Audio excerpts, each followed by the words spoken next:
The crowd fell silent as President Mitchell's motorcade slowed to a halt. Secret Service agents exchanged confused glances as the commander-in-chief stepped out of his armored limousine against protocol. With determined strides, he approached a man in a worn janitor's uniform standing on the sidewalk, a little girl clutching his hand.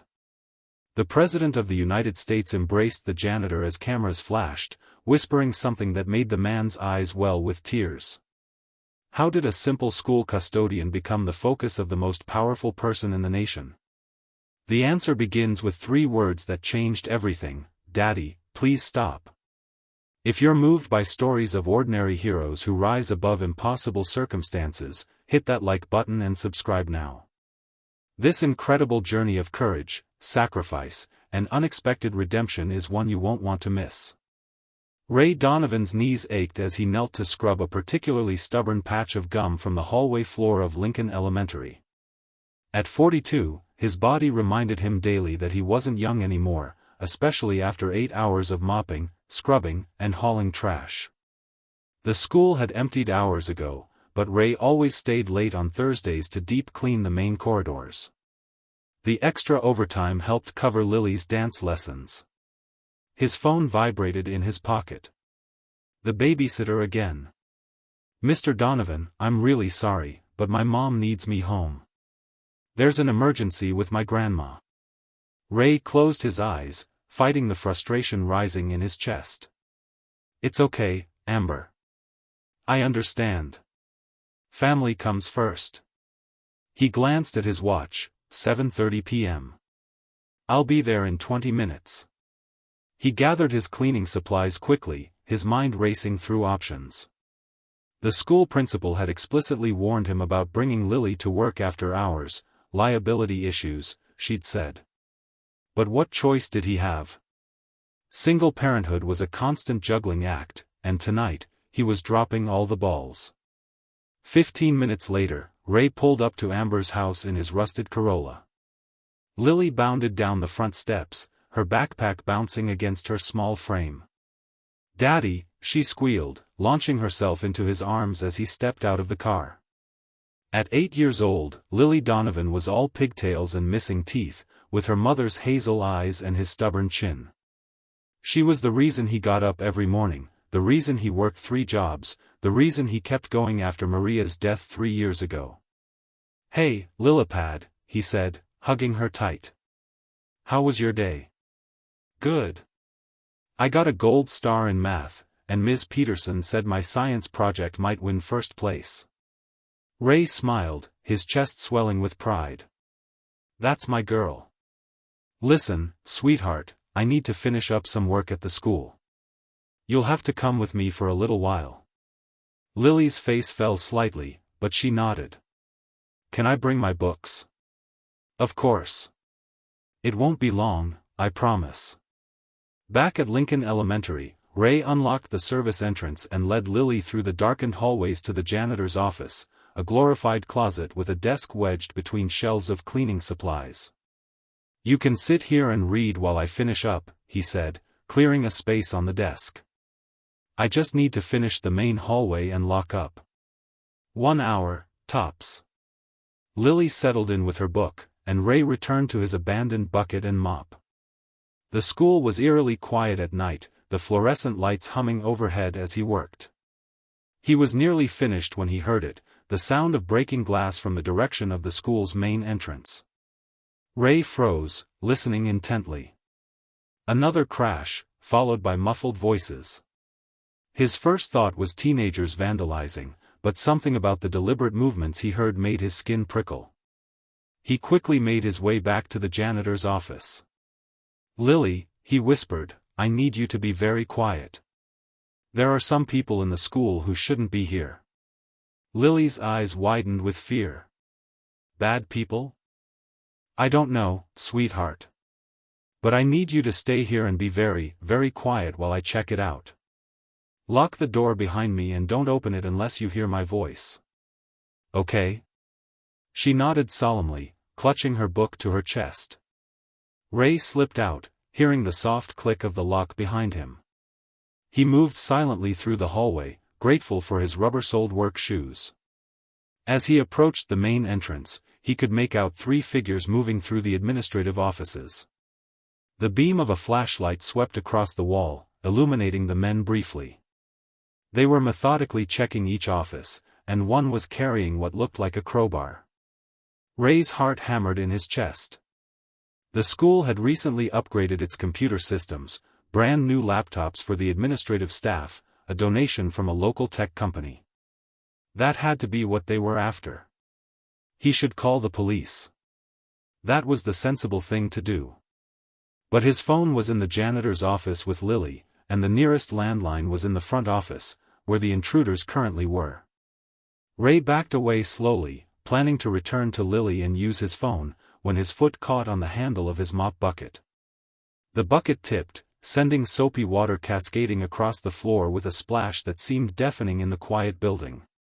What was that? A harsh voice echoed down the hallway. Check it out, another responded. Ray ducked into a classroom as a beam of light swept down the corridor.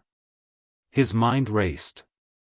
The men would find Lily if they searched the building.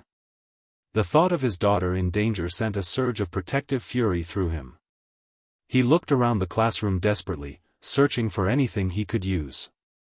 His eyes landed on the fire alarm on the wall. If he pulled it, the noise might scare them off, and the automatic alert would bring the fire department and police. But it would also terrify Lily. Before he could decide, the classroom door swung open.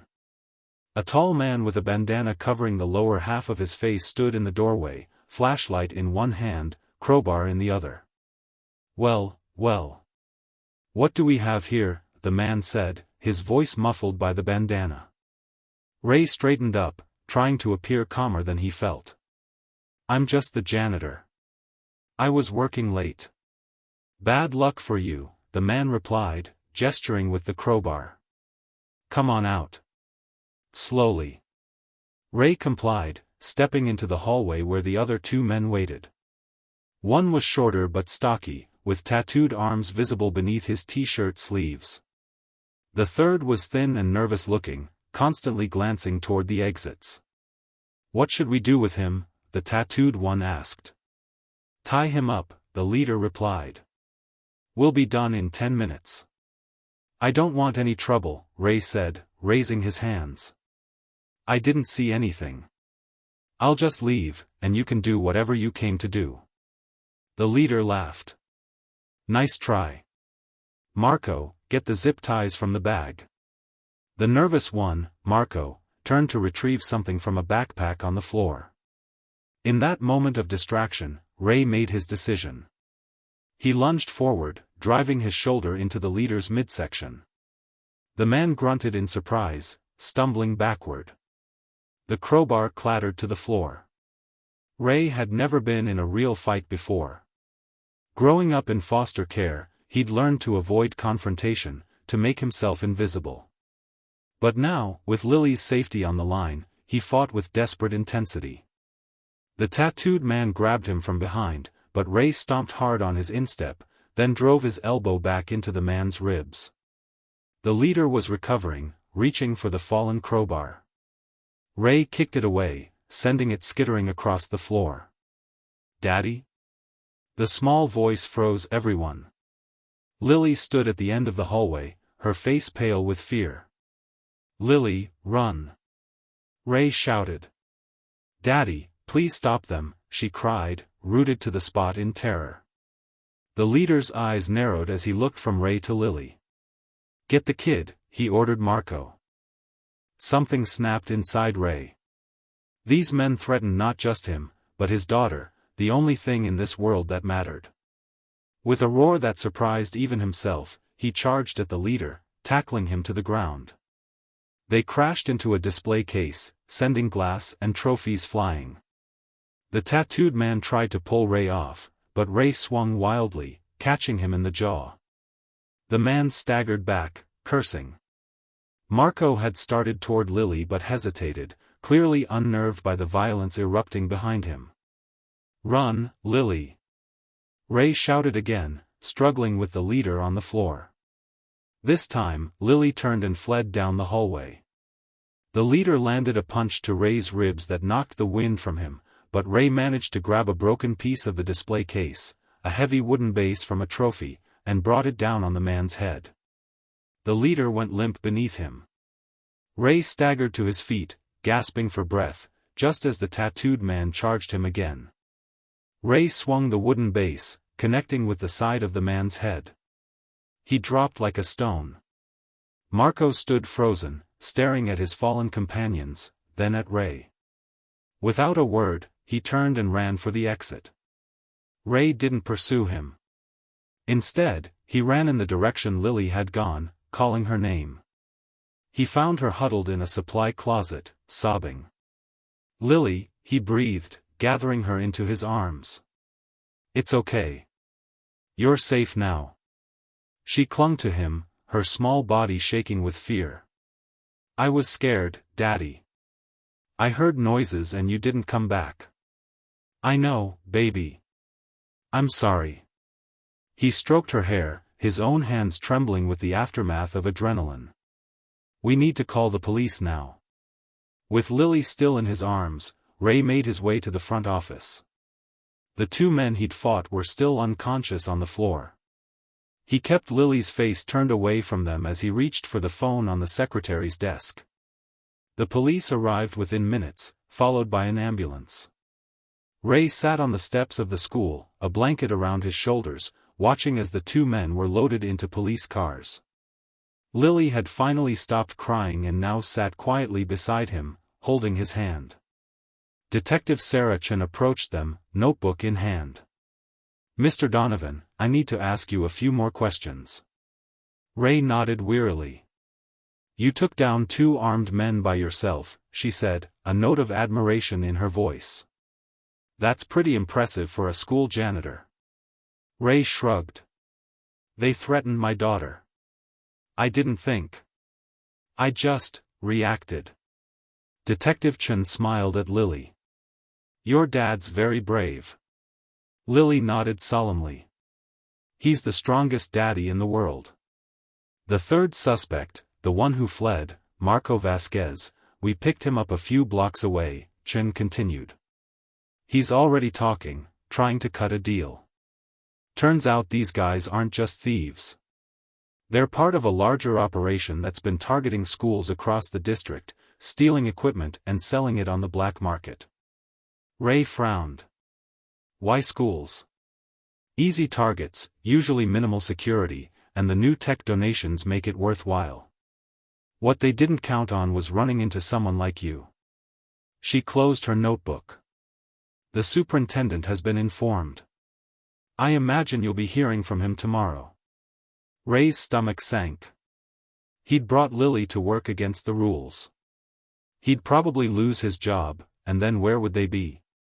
"Get some rest, Mr. Donovan," Detective Chen said, patting his shoulder. "You've earned it." The next morning, Ray's body felt like one massive bruise. His knuckles were raw, his ribs ached with every breath, and a spectacular purple bruise bloomed across his cheekbone. He called in sick to his morning job at the gas station, then phoned Lincoln Elementary to explain his absence. To his surprise, Principal Winters asked him to come in anyway. "Am I being fired?" he asked bluntly. There was a pause on the line. "No, Mr. Donovan. Quite the opposite. Please, just come in when you can." Ray dropped Lily at school, not Lincoln, but the neighboring district where she attended 3rd grade, then drove to Lincoln Elementary with a sense of foreboding despite the principal's reassurance. He wasn't prepared for the reception that awaited him. As he walked through the main entrance, the entire school seemed to pause. Then, someone started clapping. The applause spread through the hallway as students and teachers emerged from classrooms, all looking at him with expressions ranging from awe to gratitude. Principal Winters approached, extending her hand. "Mr. Donovan. Our hero of the hour." Ray shook her hand awkwardly. "I'm not a hero, ma'am. I was just protecting my daughter." "And our school," she replied. "Those men had hit 3 other schools in the district. They've stolen over $200,000 worth of equipment, not to mention the damage they've caused. Thanks to you, they're in custody, and the police believe they can link them to the entire operation. She led him to her office, where a man in an expensive suit waited. This is Superintendent Harris. He wanted to meet you personally. The superintendent stood, offering his hand. Mr. Donovan. Remarkable job last night. Thank you, sir, Ray said, increasingly uncomfortable with the attention. I understand you have a daughter? Harris asked. Ray nodded. Lily. She's 8. And she attends? Westridge Elementary. It's closer to our apartment.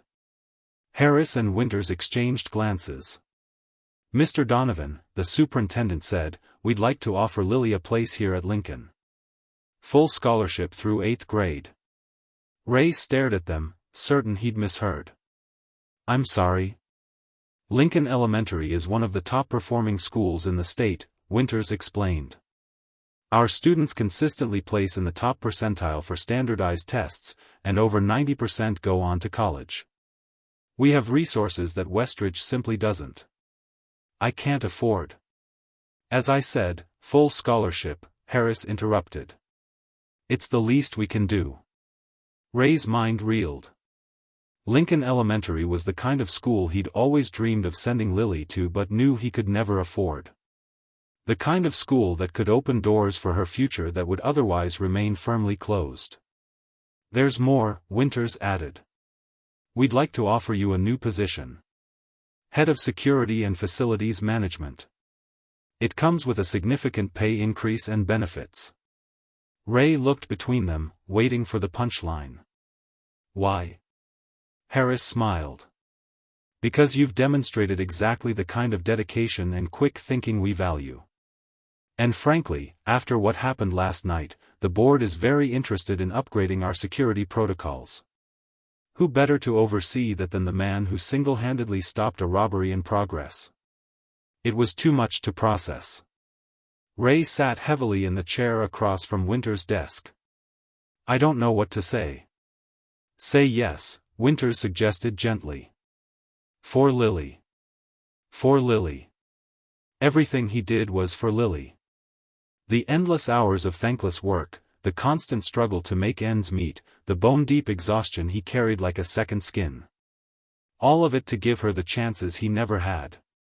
Yes, he said finally. Thank you. The story might have ended there, a heartwarming tale of a janitor who became an unlikely hero and got a well-deserved promotion. But fate had more in store for Ray Donovan. The local newspaper ran a small piece about the incident. Then a regional news station picked it up. Something about the image of a single-father janitor taking down 3 criminals to protect his daughter and a school full of children captured the public imagination. Within a week, Ray had declined interviews from 3 national morning shows. He had no interest in publicity, he just wanted to do his new job and give Lily the education she deserved. But the story continued to spread. 1 month after the incident, Ray was supervising the installation of new security cameras when his phone rang. The caller ID showed an unfamiliar Washington, D.C. area code. Mr. Donovan? This is Angela Mercer, from the Office of the President. The President would like to recognize your heroism during his upcoming visit to your city next month. Would you be available to meet him? Ray nearly dropped the phone. The President? Of the United States? Yes, sir. President Mitchell was particularly moved by your story. He'd like to present you with a civilian commendation during his motorcade through downtown. Ray's mind went blank. Yes. Yes, I'd be available. Excellent. And your daughter, Lily, is it? The President would like her to be present as well. When he told Lily that night, she squealed so loudly that Mrs. Grayson from the apartment next door knocked on their wall in protest. We're going to meet the President? Lily bounced on her bed, pigtails flying. Can I wear my